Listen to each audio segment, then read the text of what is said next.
ഫെബ്രുവരി 10 തിങ്കളാഴ്ച. മാർക്കോസ് 6:53 മുതൽ 56 വരെ വാക്യങ്ങൾ.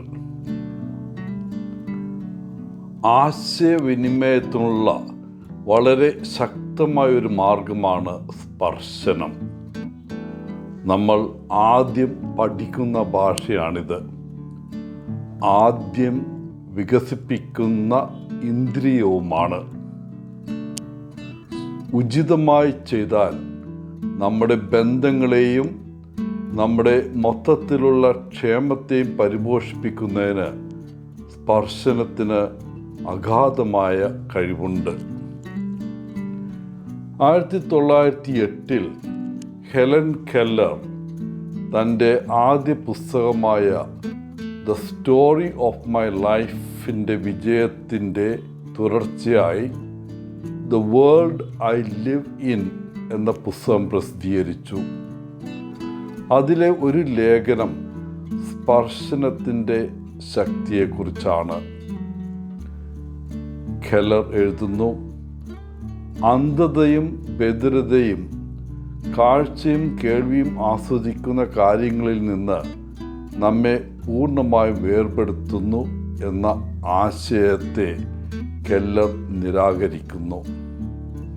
കൂടാതെ നമ്മുടെ ഭാഗ്യവാന്മാരായ സഹപ്രവർത്തകർക്ക് നഷ്ടപ്പെടുന്ന അവരുടെ സ്പർശനബോധം പരിപോഷിക്കപ്പെടാത്തതിനാൽ സംവേദനങ്ങളും അനുഭവങ്ങളും എങ്ങനെ വെളിപ്പെടുത്തുന്നുവെന്ന് വിശദീകരിക്കുന്നു.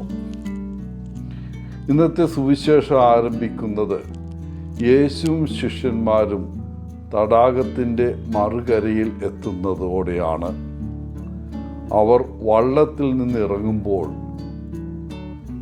യേശുവിനെ ഗുരുവും രോഗശാന്തി നൽകുന്നതിനുമായി കണ്ട ജനങ്ങൾ പലരും ഒത്തുകൂടാൻ തുടങ്ങി. അവർ തങ്ങളുടെ കുടുംബാംഗങ്ങളെയും പ്രിയപ്പെട്ടവരെയും രോഗശാന്തിക്കായി യേശുവിൻ്റെ അടുക്കൽ കൊണ്ടുവന്നു. വിശുദ്ധ മാർക്കോസ് പറയുന്നു, യേശു സ്പർശിച്ച എല്ലാവരും സുഖം പ്രാപിച്ചു എന്ന്. ഇന്ന് യേശു നമുക്ക് പ്രത്യക്ഷപ്പെട്ടാൽ നമ്മുടെ പ്രതികരണം എന്തായിരിക്കും? നാം അവനെ അന്വേഷിച്ച് അവനോട് നമ്മെ സുഖപ്പെടുത്താൻ അപേക്ഷിക്കുമോ? എന്ത് രോഗശാന്തി ആയിരിക്കും ആവശ്യപ്പെടുക? അതോ നാം സംശയാലുക്കളായി യേശുവിനെ സുരക്ഷിതമായ ഒരു അകലത്തിൽ നിന്ന് വീക്ഷിക്കുമോ?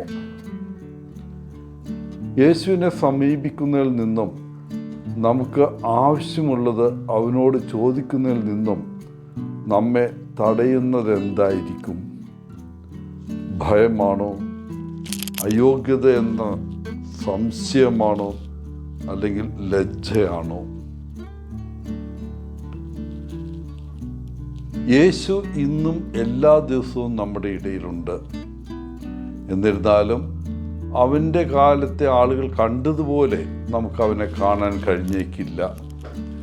എന്നാൽ നമുക്ക് വിശ്വാസത്തിൻ്റെ കണ്ണുകളുണ്ടെങ്കിൽ മറ്റുള്ളവരുടെ സ്നേഹനിർഭരമായ സ്പർശനത്തിലൂടെ യേശുവിനെ കാണുകയും അനുഭവിക്കുകയും ചെയ്യും.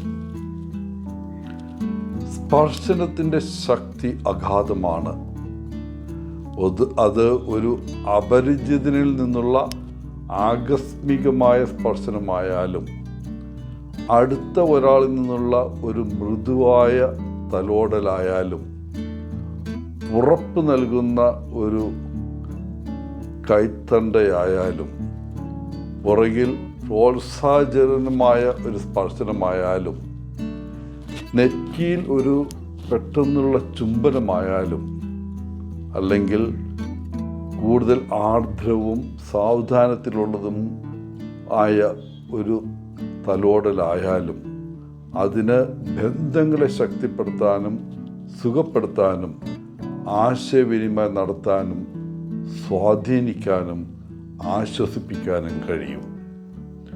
പ്രിയപ്പെട്ടവരെ, ഇന്ന് നമുക്കെല്ലാവർക്കും യേശുവിൻ്റെ സ്നേഹനിർഭരമായ സ്പർശനം അനുഭവിക്കാനുള്ള കൃപയുണ്ടാകട്ടെ എന്ന് പ്രാർത്ഥിക്കുന്നു. ഒത്തിരി സ്നേഹത്തോടെ ഓളച്ചൻ CSSR ഫ്രം കേരള.